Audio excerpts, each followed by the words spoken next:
Attack, Attack, Attack. This is, of course, a Manchester United fan channel. If you caught the very first episode, which just went up last night, we talked a lot about Manchester United. Last night we talked about the Brentford match. We took a look at that 1-1 draw against Brentford that United let slip in the last seconds. We could have come home with 3 points, but we just didn't have it in us. Talked a little bit about the race for Champions League, where United fit in with, Aston Villa and Spurs. And then we took a little bit of a preview look at the Chelsea match coming up in a few days. So if you haven't yet watched that video, go ahead and take a look. It is the first of the channel, so really appreciate it if you hit the like button, subscribe if you want to catch more videos, and don't forget to hit the notification button if you want to be the first to know when new videos drop. Today is going to look a little different. Since we already did the Chelsea preview, today I wanted to slow things down a little bit and talk about Erik Ten Hag. I don't know if it's just the modern football fan, if it's social media, or if it's just a general human nature difference of opinion, or maybe a combination of all of them. But I think that the Ten Hag in versus Ten Hag out debate has gotten a little out of hand. It's reached new levels this season. Last year there were murmurs right after we won the Carabao Cup, and the form started to dip a little bit, and we were picking up a little bit more injuries. I think people were starting to get a little uncomfortable, for lack of a better word, with United's performance and with Ten Hag. And this season, it's been more the same, but it's elevated. It's almost exponentially so. It doesn't help that the media just look for every opportunity to bash United, and so that's nothing new. But in order to talk about this, I wanted to first address, last week, last video, I said I'm not going to get into a Ten Hag in, Ten Hag out debate. I'm not. If you're looking for my stance on that, you're not going to get it. Like I said, I just avoid those kind of talks because it's not up to me. Managers get themselves sacked, whether they like it or not, based on decisions, and we talked about that a little bit last week. But today I did want to add context to a debate because context is so important. I think it's easily ignored, especially in the modern game, whether it's social media or just the media in general, tribalism, whatever you want to call it, agendas. I know that word agenda is thrown out a lot, but context, what's going on surrounding the issue. It's okay to look at things from a different perspective. It's okay to admit, hey, maybe I had a bit of a knee-jerk reaction. Maybe I jumped the gun a little bit. Oh, I've never looked at it from that perspective before. That's okay. Perspective is key. It's just a fancy word for context, right? And so to do that, to add some perspective, what I wanted to do today was take some time to look at Ten Hag's tenure so far at United. We're going to look at the numbers, obviously, records, good and bad, the trophies, the win percentage, all that. We're going to look at all that from last season, his first season in the league. We're going to look at what's going on this season, but also to help, I wanted to talk a little bit about just the kinds of things, the headaches really that Ten Hag has had to deal with, that he's had to navigate, that he's had to just figure out, that you don't see a whole lot of other managers put in situations where they have to deal with these things. And Ten Hag has had just so many. I think that even if one or two of these hit another club, it would be chaos. But Ten Hag's had like 10 situations that you just don't see. So wanted to make sure we remember that, because I think it's easy off the back of a poor result, getting knocked out of Champions League and group stage, for instance, easy for recency bias to kick in and to just react, instead of respond. And I think that it's important for us to do that. So we're going to get started that today. That's where we're going to focus. As always, I just want to throw out the disclaimer. I may touch upon mental health related concepts. Being a mental health professional, I want to just put it out there. Nothing I say that falls within the purview of any sort of mental health related topics is to be taken as professional advice. Don't take it as professional advice, please. If you are struggling, reach out to mental health professionals in your area, or in an emergency, call 911. I'm not here to be a therapist. I'm here to talk about United. So let's put that out there. So to start, and I wanted to talk about Ten Hag's arrival, but before we kick off, don't forget, hit the like button, subscribe to the channel, and hit that notification. And don't forget to check us out on X, formerly known as Twitter. You can find us at MUFC versus everybody. That's MUFC VS everybody at Scoutish_. And you can catch all my ramblings and my thoughts and opinions on United throughout the week. So let's dive right in. Speaking of dive right in, first topic, thrown into the deep end. Sometimes I wonder if Ten Hag had any idea what he was walking into when he took over the United job.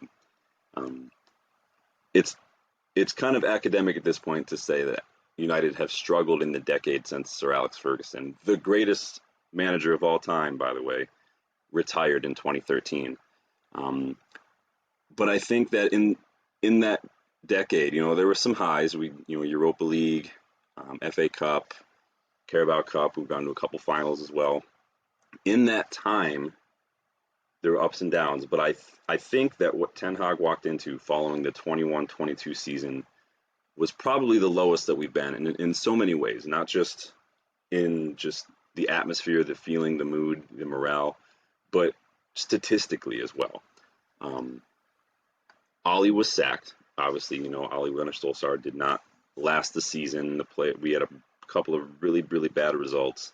Michael Carrick took over for a few matches, and then Ralf Rangnick came in. Now, Rangnick was not hired to be the manager. He took over as interim, and the club made sure that you didn't forget that. I think anytime the club put any sort of media out regarding Rangnick, it was always, words from our interim boss, thoughts on the match from our interim boss kind of thing. They made it very clear Rangnick was not around permanently. But that's fine because he wasn't hired to be the manager. He was hired to be kind of that director of football role to handle recruitment and scouting, and he's very good at it. He pretty much single-handedly built RB Leipzig. And whether you want to joke about it or not, many managers who've managed in Germany, such as Jurgen Klopp, say that they base a lot of their tactics on him. They learned gegenpressing from Ralf Rangnick. So he is a tactical manager. He's got a lot going on mentally when it comes to his reading of the game, his style of play, and his tactics. Again, kind of like what we touched upon yesterday, though, that doesn't really suit these United players very well. So Rangnick couldn't make it work. I think that 4-2-2-2 system it wasn't working no matter how hard he tried. And he was shown the door. And again, it was a little bit unfair because, again, he was sacked for not performing at a job that he wasn't even hired to do in the first place. And so I think that it's a bit harsh, but it is what it is. I think that the players and I think a lot of people at that point wanted kind of a clean break. That 21-22 season, though, the end of that season couldn't arrive soon enough for United's players, for fans, I think. We limped to our worst points tally ever, our most goals conceded, and the fewest wins in United history that season. Like I said, our worst season ever. It was not good. It was nauseating, to say the least. And that season and the performances, the results, just the way we ended it with such a whimper, it hit the dressing room hard. It crippled morale. It caused the toxicity and the negativity to grow and kind of just set in deep like a poison. And, Rangnick on his way out, he not only did he put the board on blast, but he also put the squad on blast. He questioned the quality of the signings, saying, we need open heart surgery. There's basically echoing a lot of the sentiments that like Mourinho, for instance, would hint at. And that negativity was echoed by a lot of players. It was reported that Jesse Lingard, former United player, he had spoke with Paul Scholes and told him like the dressing room was a disaster.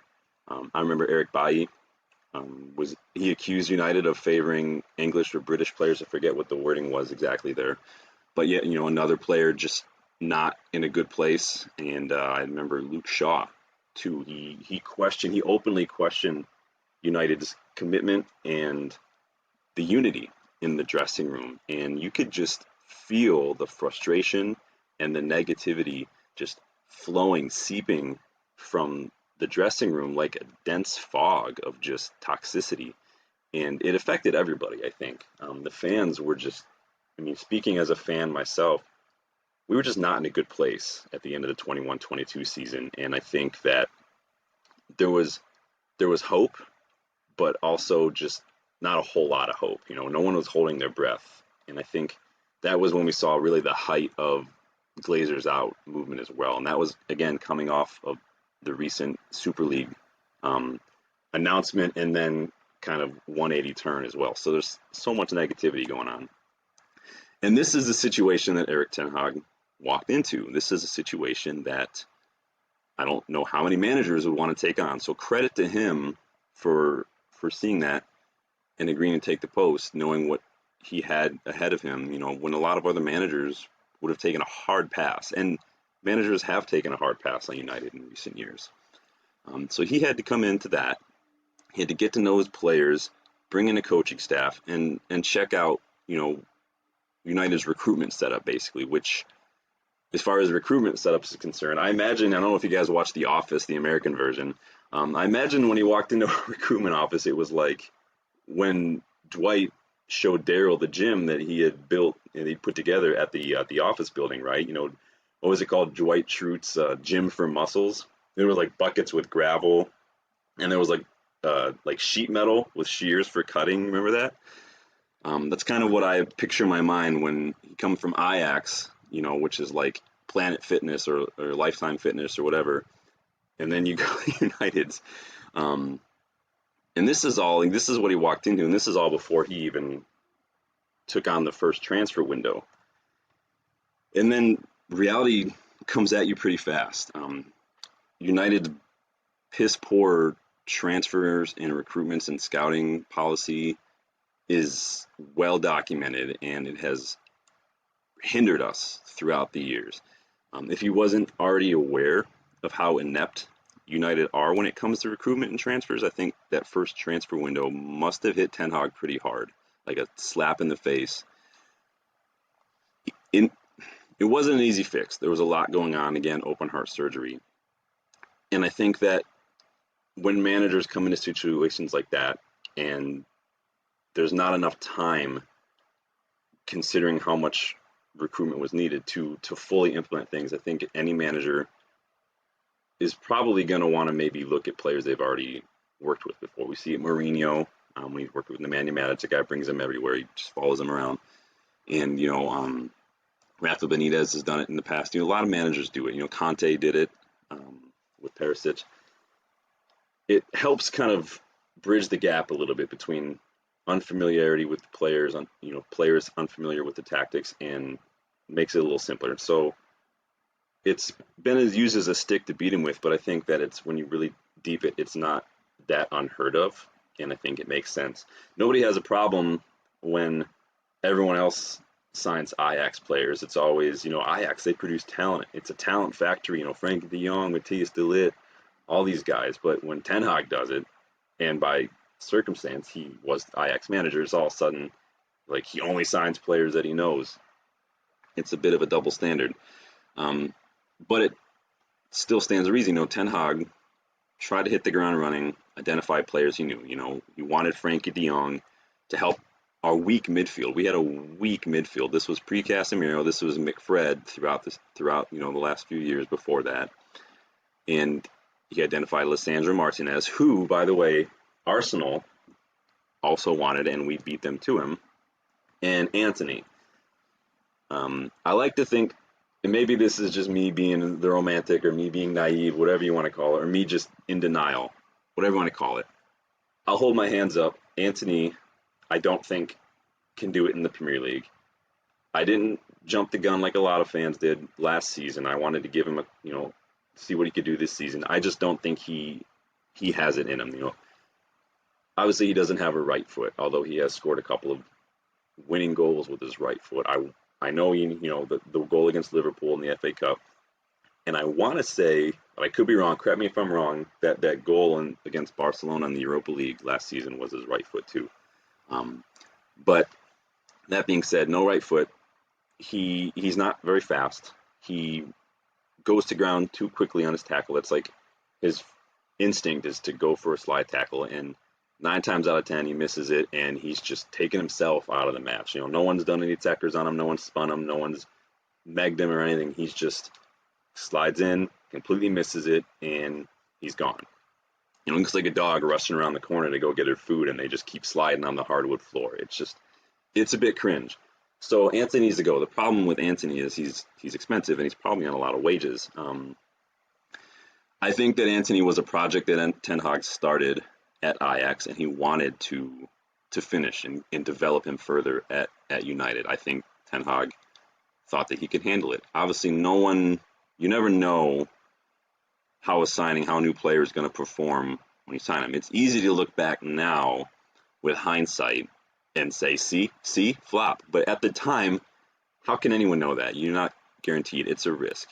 The biggest issue with Anthony is the price tag, which is not Ten Hag's fault. We talked about that before.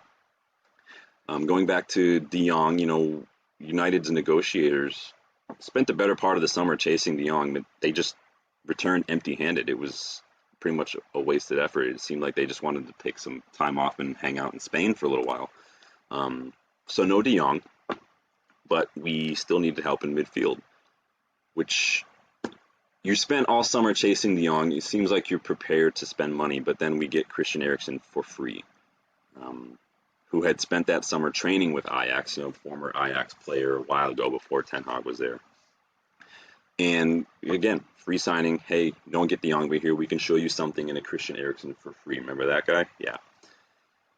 And then it took a couple of poor results for the board to get, the negotiators and the owners to get the Anthony deal over the line and to get Casemiro in. Now you could say we overpaid for Casemiro, and this season he's not been great, but last season he brought what we were missing to midfield. Now the problem last year is that he got suspended many times, which is not a good look, but he did help out, and he brought experience, he brought fight to midfield, and he chipped in with a lot of goals. If you think about it, he's really good on set pieces. He finds a way to sneak into that space and just get a head or a foot to redirect the ball into the net, and he's done that several times.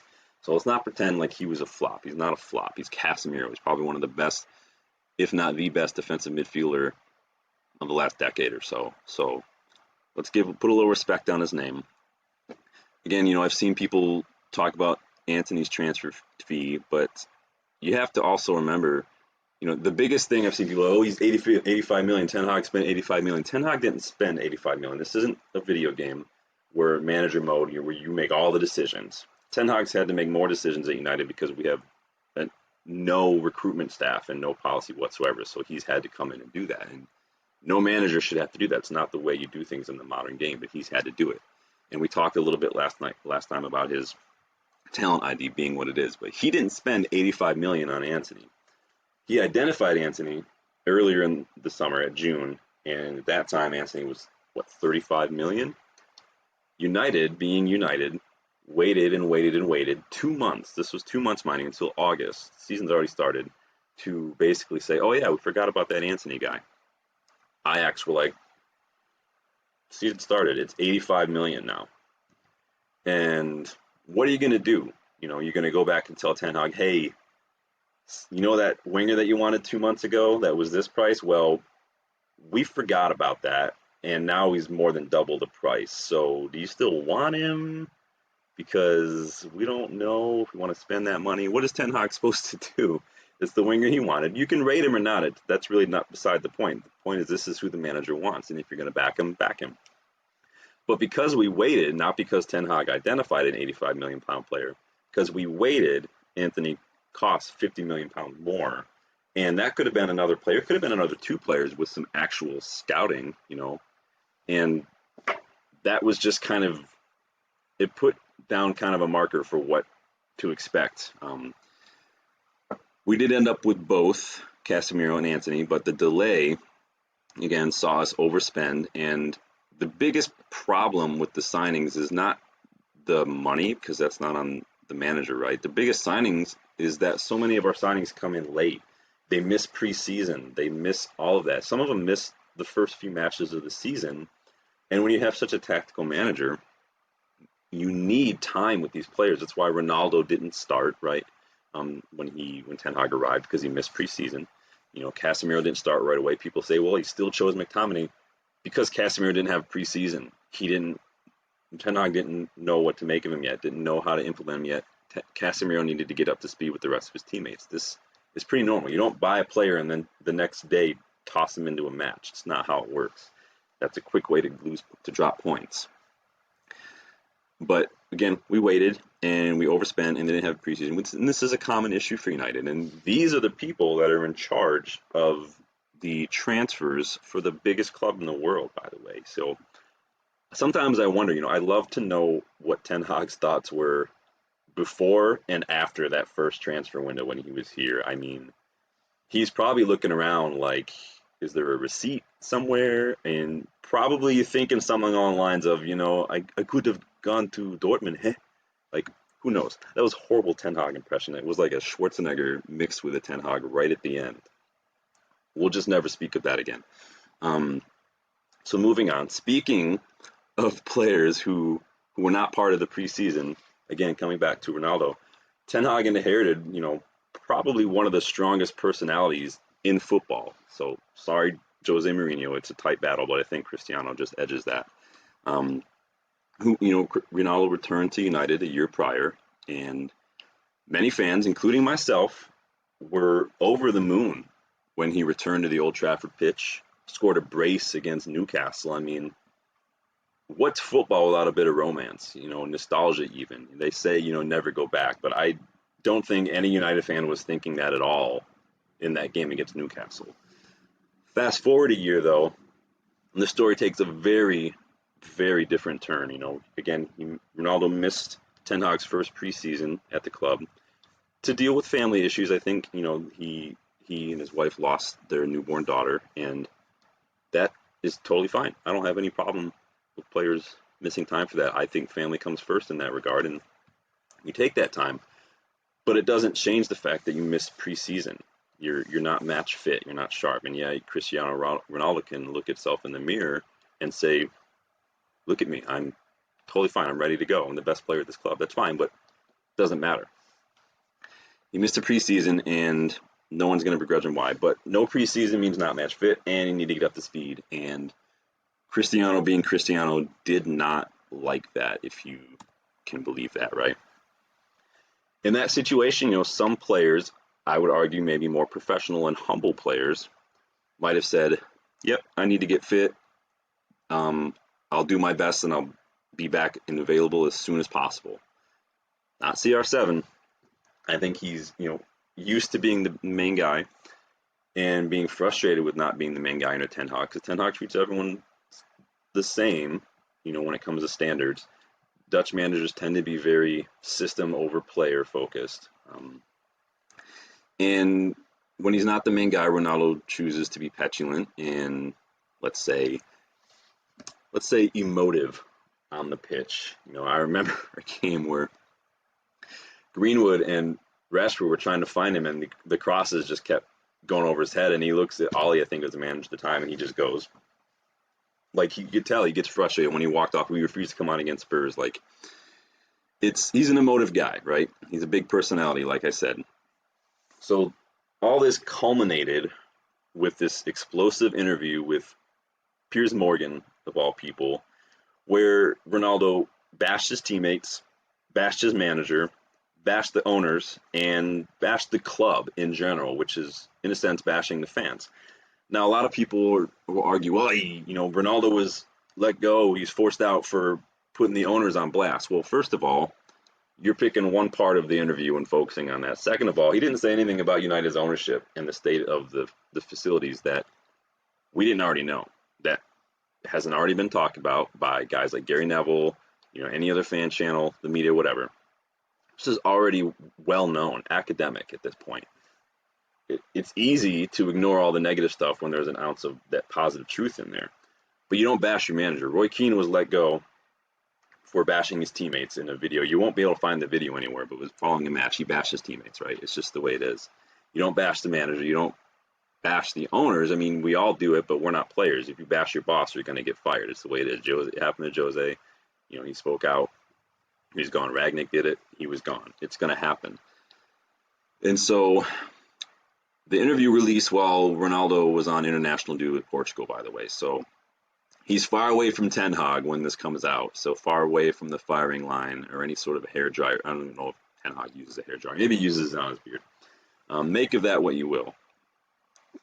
Clearly, he wanted to get out of the club. He was trying to force a move away, and he did it in the most just dramatic way possible, right? And he got his wish. But the problem is this left Ten Hag without a striker in November, and it left Ten Hag feeling a barrage of questions about Ronaldo and this interview, rather than anything about United's matches or the performances. You can't write this stuff, the kind of things that this is. And we're just a few months into his first season so far with Ten Hag. Like, it gets better. That same month, United announced that it was seeking strategic alternatives regarding ownership and growth. So, compounding the Ronaldo circus with even more of a publicity headache for Ten Hag to deal with. We all celebrated the announcement that the club was potentially going to be sold, right? I think we've all been wanting that for almost 2 decades. But any hope for a quick sale was quickly dashed and short-lived. It took a year for that decision to finally get made. We didn't find out until this, November, December-ish, that it was going to be Sir Jim Ratcliffe and his Ineos group that were taking a majority stake in the club. That's a year. That's a year of affecting transfers, of affecting the players. Ten Hag, like, who knows what's going on? And then all the media was just focused on that. The only positive is that, everyone was talking about United way more than City winning their quote-unquote treble, as yet to be determined. That's got an asterisk, but it's just funny, the city is yours, the city is yours, right? So with all that going on, not ones to miss out on dividends or revenue under normal circumstances, like we're used to that. The Glazers definitely weren't going to open up their wallets in that January window if they were planning to sell the club. They were going to just squeeze every last dime they could, despite a huge striker-shaped hole in the squad, and despite serious injuries to Christian Eriksen and Donny van de Beek. Like, there's 2 midfielders gone, a striker gone. That's half of our spine of our team. So this meant, loan deals for Wout Weghorst, a Dutch striker who got a little bit of notoriety in the World Cup that season for getting his yellow card without even being on the pitch for arguing off the bench. And Marcel Sabitzer, who was kind of a fringe player at Bayern Munich at the time. Good midfielder. I like Sabitzer. It's not the Sabitzer or Weghorst themselves. It's the fact that rather than just exploring potential deals like Marcus Thuram, for example, he was going to be free in the summer. We could have got a cut price deal had we just opened up the wallet a little bit more, maybe like 8 to 10 million, to get him 6 months earlier, come in and be a solid striker. He was a prime age. He was doing really well at Mönchengladbach. He ended up going to Inter in the summer for free. But that's the kind of deal that we just don't make. We just don't explore those kind of things.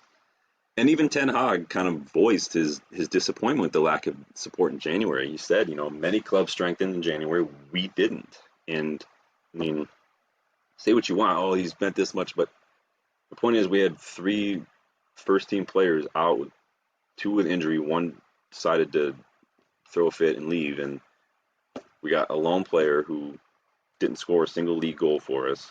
I was at the Betis match, though, when he scored. That was awesome. And then Sabitzer, who, again, was injured a little later on in the season as well. So this is what we have to deal with. Brings us to this summer. We're going to get to the stats from last season in a bit, but we want to go through the major events first. Brings us to this summer, the second summer transfer window, the summer window part 2, right, the sequel. We started strong. Andre Onana Rasmus Højlund was pretty much locked in. I don't think we made that official till mid-August, but that was locked in. And then Mason Mount was an early signing. That one's still up in the air, right? I don't think that anyone thought that Mason Mount was a priority, especially when we needed another striker and maybe a center back as well. But it is what it is. You be the judge. But there was nothing but crickets for 2 months following the announcement of those signings, though. We had all summer. Sofian Amrabat, just like Anthony, was another player that we identified early on in the window, but we only ended up getting him on loan the last days of the window because the funds weren't there. We had to sell players to buy players because we overspend all the time because we're slow. We don't have a plan. We wait until the transfer window opens to say, okay, let's start planning. Like other clubs get things done mid-season. Dortmund will announce a summer signing in like January, February, March of the current season because they're on it. You know, they have much better structure. Amrabat could have made a difference if he had been signed earlier, you know, which is a recurring theme. You know, whether, again, doesn't matter if you rate Amrabat, it doesn't matter if you think he's a flop or whatever. It's who the manager identified, and we weren't able to do it, and it could have potentially meant the difference between points. Again, poor recruitment, overspending on fees, and inflated wages meant we needed to offload players in order to strengthen key areas. We can't sell Maguire because we pay him too much. We can't sell Martial because we pay him too much, and they're just sitting on the bench. Martial is just sitting there. Ten Hag's forced to watch defensive targets like Kim Min-jae and Benjamin Pavard go to other clubs. And again, it's just like Christian Eriksen. Hey, you wanted Frankie de Jong. Sorry, we get Christian Eriksen. And I'm not bashing Eriksen. I'm just showing the differences here. You wanted Kim Min-jae and Benjamin. Sorry, we can't do that. We can show you something in a Johnny Evans, 36-year-old free defender. Like, what other club does that? This is Manchester United. So that's the second summer transfer window. Rate it how you will, good or bad. It's just, it is what it is. Johnny Evans turned out to be a pretty decent, if you want to call it shrewd, free signing, yes, but he's still, you know, in his late 30s, and I'm sure that he wasn't the first choice. So the circus continues. Mason Greenwood. I'm not going to get into guilty, not guilty. What do I think? It's not up to me. I can have a general feeling on abuse and all that without having a specific opinion on the situation, and not to put myself in a situation to get in trouble by YouTube or anybody. I'm not going to say anything more on that. It was clear, though, that the club had plans to bring Greenwood back after, you know, he was pretty much out of commission for a while with everything going on. But there was an overwhelming amount of backlash from the fans. Forced the owners to swerve on that decision, and then he got loaned out to Getafe. Problem is, Ten Hag was probably told, hey, Mason Greenwood's coming back. And again, whether Ten Hag wanted him or not, he's free. He didn't cost anything, and he's another attacker. I'm sure part of that was out of his hands, just like him leaving was out of his hands. But he still had to deal with all the questions, though. The owners don't come out and field the questions based on their decisions. There's no recruitment staff, you know, Richard Arnold, John Murtaugh. None of those guys want to handle any of the questions based on their decision. It's all on Ten Hag, whether it's up to him or if he knows about it or not.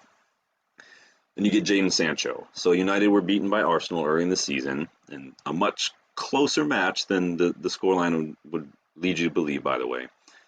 But afterward, Ten Hag was asked, you know, instead of talking about the match or anything, Ten Hag was asked, hey, why was Jadon Sancho not included in the match day squad? Okay, yet another question that has nothing to do with the match, but it's just, this is what happens when you're a United manager. Answering the question, the direct question, Ten Hag gave an honest response, you know, the sort of response many managers give all the time, like Pep's comments about Guardiola's training, for instance. And Ten Hag said, you know, Ten Hag didn't meet our standards in training this week, and so the same standards that Ten Hag holds everybody to, you know, whether it's Ronaldo, Sancho, down to, you know, Kabi Menu these days. And Sancho obviously disagreed with that, if you couldn't tell, which is fine. You can disagree, but you don't go on social media and post about it. You need to just look at how you're taking criticism and feedback as a professional, as a human being sometimes, and it's more important than how you take that and how you receive it than whether or not you agree with it. And if you don't agree with it, you don't go on social media and post about it. That's just not professional. Rashford and Garnacho had similar disciplinary issues, but responded to it quite differently. And that makes all the difference. I was talking to my friend the other day, about the situation, and it's like he's got two kids, and if they're both playing, doing something they're not supposed to do, and they break something, and the one kid comes and admits it, and the other kid is trying to lie or get out of it, which one are you going to come down harder on? The one who's trying to lie and get out of it, right? Oh, it was the imaginary friend. They did it. Or, the next door neighbor came over. A buffalo came into the house and broke the dishes. Like, Sancho has a history of this kind of behavior at pretty much every club he's been with. It's a big part of why he left City. In fact, at Dortmund, he made the same scapegoat post, those claims, during his time at Dortmund. So pretty much a copy paste of what he said about Ten Hag. Doesn't matter now. He's on loan at Dortmund, and we'll see if he's got a place in the squad in the future. I can't imagine that Sancho and Ten Hag can work together at Old Trafford next season. So I think we're going to see one of them gone and the other one stay. And it's anyone's guess right now what that looks like. Then Antony is the next person to have some off-field issues. Jeez. He had some legal issues. I don't really feel like getting into that. It's just accusations and this and that. Clearly it affected him, and he was taken out of the spotlight for a little while. But again, it's just another headache, another player that Ten Hag loses. So that's Sancho gone, now Antony gone. Like, it's just never a dull moment at United, and it's not ever been a dull moment for Ten Hag. And we're not even done yet. So now we're going to talk about the numbers. We'll talk about Ten Hag's first season, so that's last season, and then we'll talk about the current season so far. So here's a few numbers, right? Third place. United finished third place in the league last year. This is coming off our worst season. This is coming in Ten Hag's first season in a brand new league, coming from a league, the Eredivisie, that everyone says is nowhere near in the top 5 leagues in the world, by the way. Even though Ten Hag made it to a Champions League semifinal with Ajax a few years ago. But he's coming in his first season in the new league with all that stuff we just talked about, and he got to a third place finish. That's better than Jurgen Klopp did in his first several years. Look at Mikel Arteta. That's nothing to ignore. 2 cup finals. Okay, Ten Hag got to 2 cup finals in his first season in the league. What other manager has done that in their first season in the league? I think, Jose did his first season at United, but it wasn't like, it's not his first season in the league, right? So we don't know if we count that. He won 1 trophy. Ten Hag won the first trophy available to him with Manchester United, and that was the Carabao Cup, obviously. Beat Newcastle. And what other manager has done that? Pep didn't win a trophy his first season. Klopp didn't win a trophy his first season. People, look what Klopp inherited. Look at what Ten Hag inherited. Just rewind the video and watch and listen. Look what Ten Hag inherited.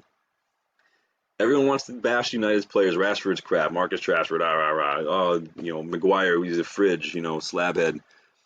But then they want to say, well, Ten Hag should be doing better. Well, which is it? Either the players are not good, or they are, and Ten Hag should be doing better. What other manager can come in and do anything more than what Ten Hag did in his first season? Like, you can't have it both ways. So another number, 20. Ten Hag was the fastest United manager to reach 20 consecutive wins as United manager. He did it in 27 matches. Okay, 35. The number of wins in Ten Hag's first 50 matches in the league. Again, brand new league. That's better than Klopp. Klopp had 23 in his first 50, and Pep had 29 in his first 50 matches. Like, I'm not sitting here and saying Ten Hag's a better manager. I'm just pointing out the numbers. Make of it what you will, 21, the number of shots in the first half against Everton in a 2-0 home victory. It's the most in the first half of a Premier League match since 2003-2004, nearly 20 years.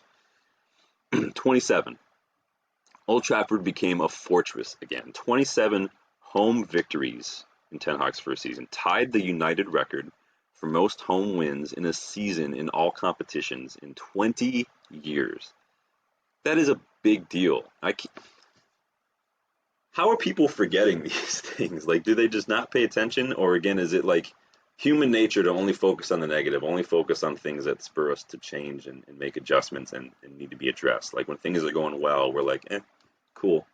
But when something needs to be changed or when something's negative, then we're like, something kicks in our brain and we just want to handle it. It's important to remind yourself that there are positives with the negatives. Okay, we need to maintain that balance in our mind and our hearts.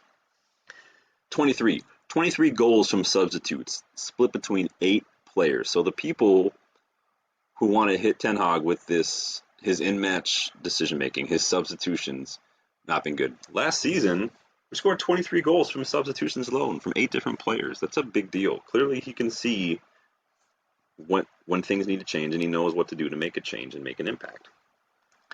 And finally, 43 goals conceded last season, which is the 3rd best defense in the league last year. Like, we were a force last season under Ten Hag. Make no mistake about it.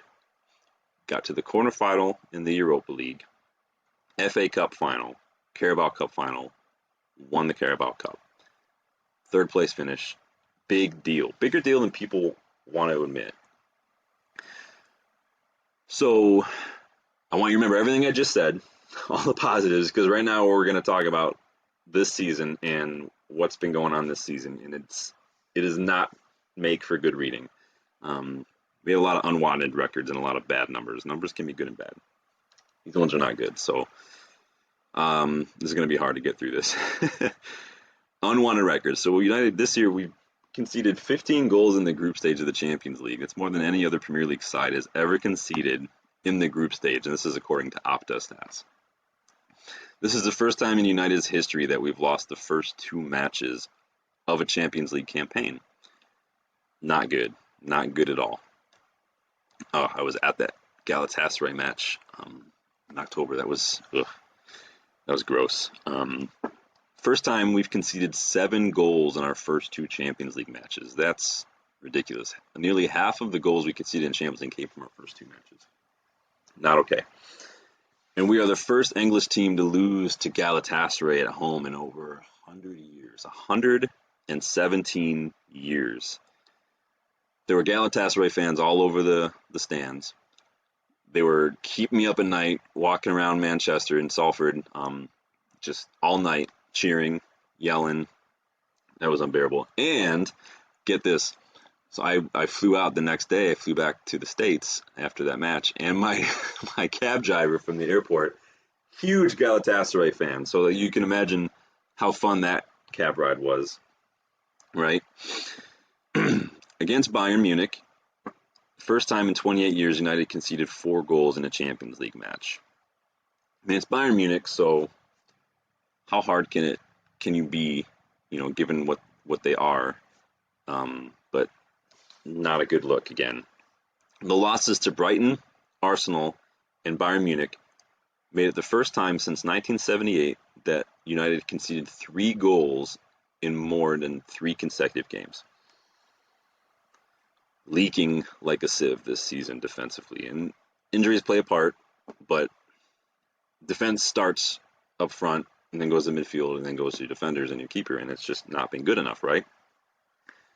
Despite coming away with 3 points against Forest, it was the first time United conceded 2 goals at Old Trafford in the first 4 minutes of a match. You remember that? I'm sure there are a lot of people who just turned it off. Maybe even some in the stands that just left after those 2 goals went in, but yikes. There's a pattern here anyway. United's defense has been nowhere near what it was last season. Remember, it was 43 goals conceded, 3rd best defense in the league last season, and this season it's just been polar opposite. We're such a bipolar club when it comes to our performances sometimes, I swear. And that's not professional opinion, that's just a fact. If you want a professional opinion, it's going to cost money.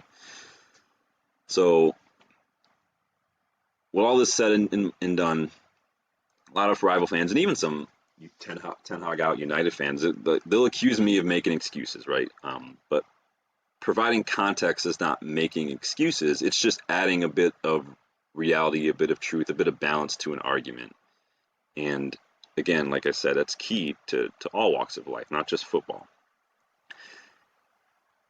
United's defense was woeful. They have been woeful, but we got to look at the injuries as well. We got to take injuries into account. I know people are going to say everyone's got injuries. Injuries aren't an excuse. I'm not saying injuries are an excuse. I'm saying, again, context.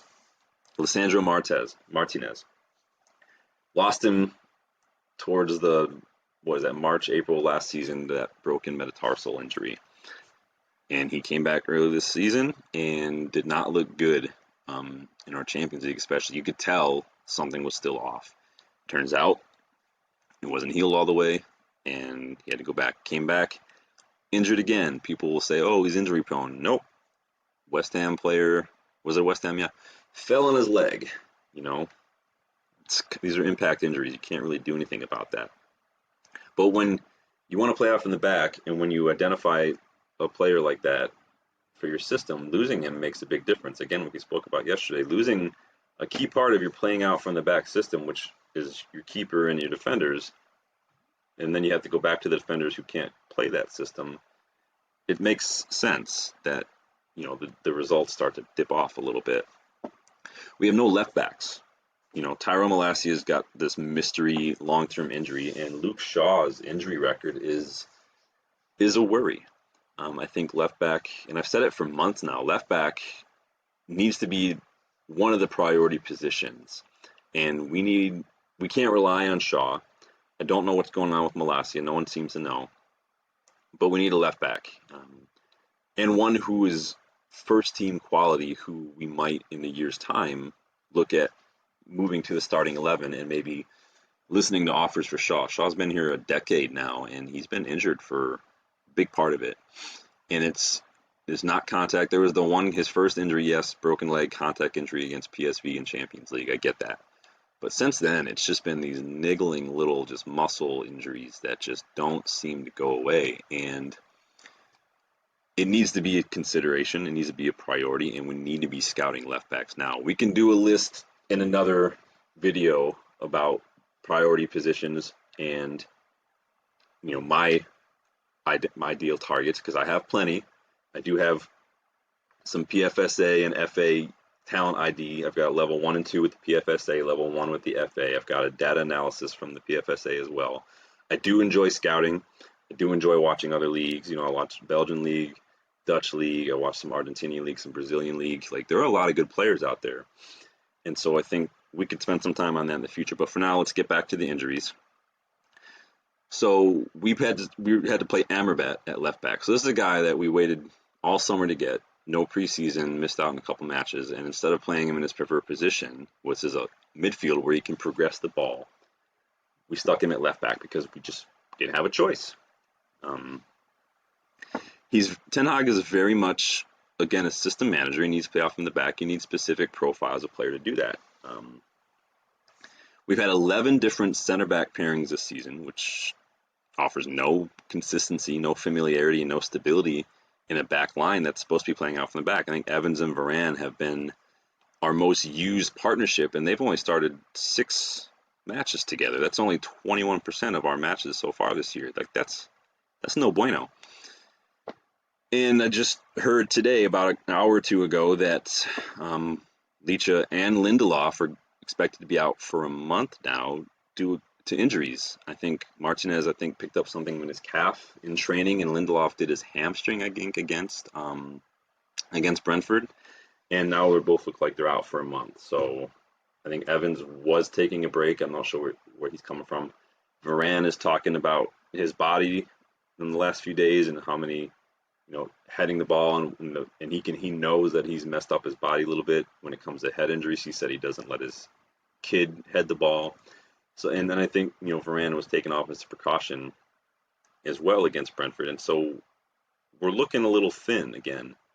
And I wouldn't be surprised to see Casemiro or McTominay thrown in the back line if we need bodies.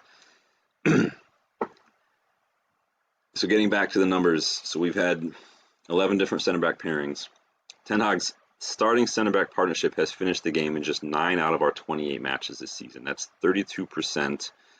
and this is according to Opta. So basically, the center back pairing that starts the matches isn't the center back pairing that finishes the matches, because people are going off because of injuries, because of a need to rotate, and we, instead of pushing them the whole match if we're up or whatever, we take them off. Sorry, I'm going to turn off the Spurs game here. And that is the lowest rate in the league. So 32% of the time we don't finish with the same center back pairing we start with. That's the worst rate in the league, and that's according to Opta. Consider too that United's pattern of incompetence has not helped Ten Hag. We have no recruitment structure. We target players that Ten Hag knows, that he's scouted in the past. You know, he knows Amrabat from his time in Utrecht. He knows Mount. When Mount was on loan at Vitesse, Ten Hag scouted him. He tried to get him on loan at Ajax, and it didn't happen. He loved Malacia when Malacia was in the Eredivisie. There's clips of Ten Hag when he's in Ajax watching Malacia play when Ajax would play Feyenoord and say, like, that left back is amazing. Like, who is he? But again, it happens to all managers.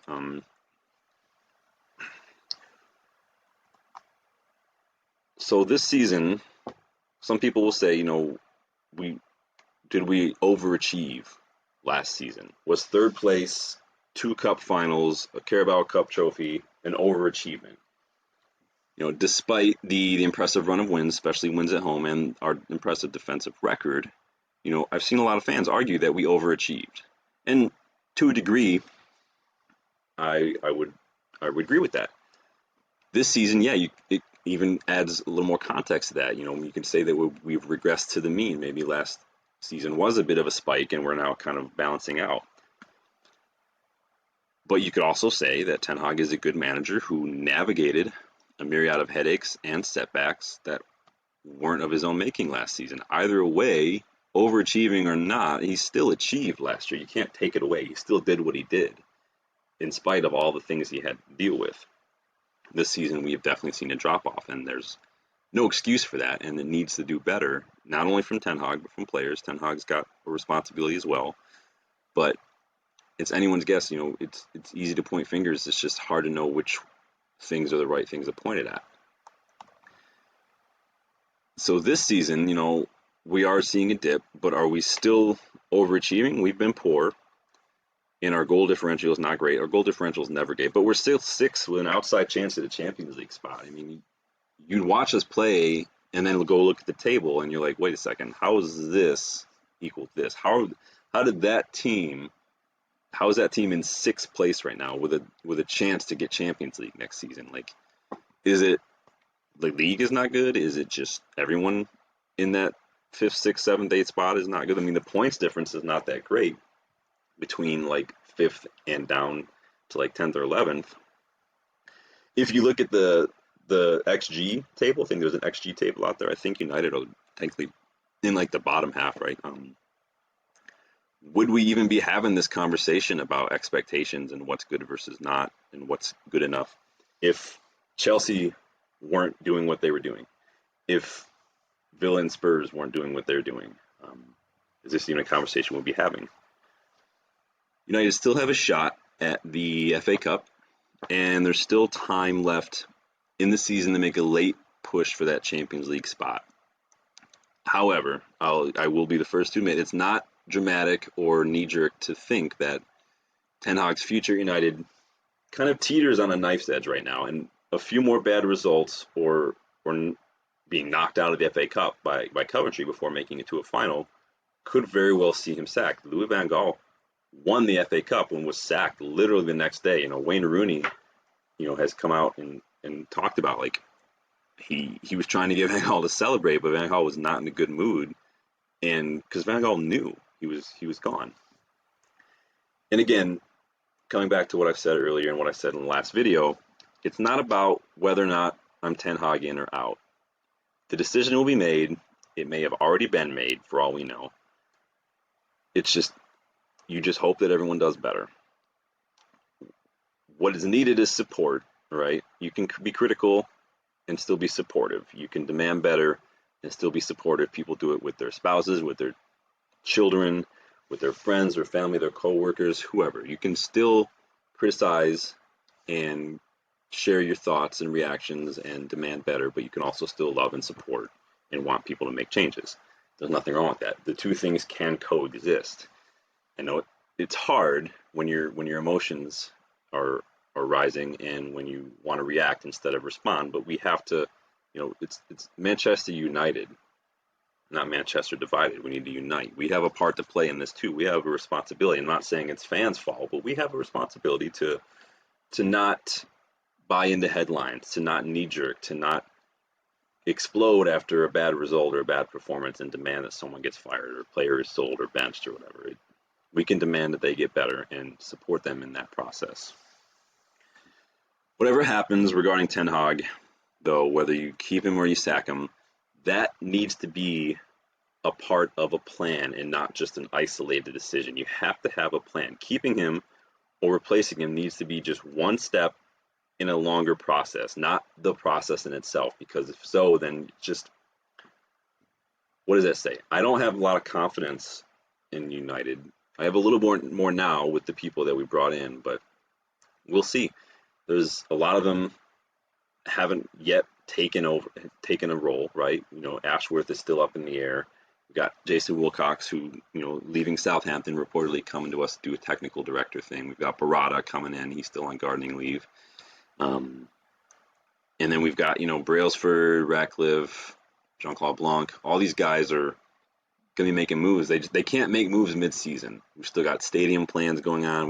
They needed to come in and assess the squad, the current situation, before they made a lot of decisions. That includes Ten Hag. I wouldn't be surprised to see one, maybe two big name players leave. You thought I was going to say come in. No, I said leave. Wouldn't be surprised. And I'm not just talking about the Casemiros or the Varans.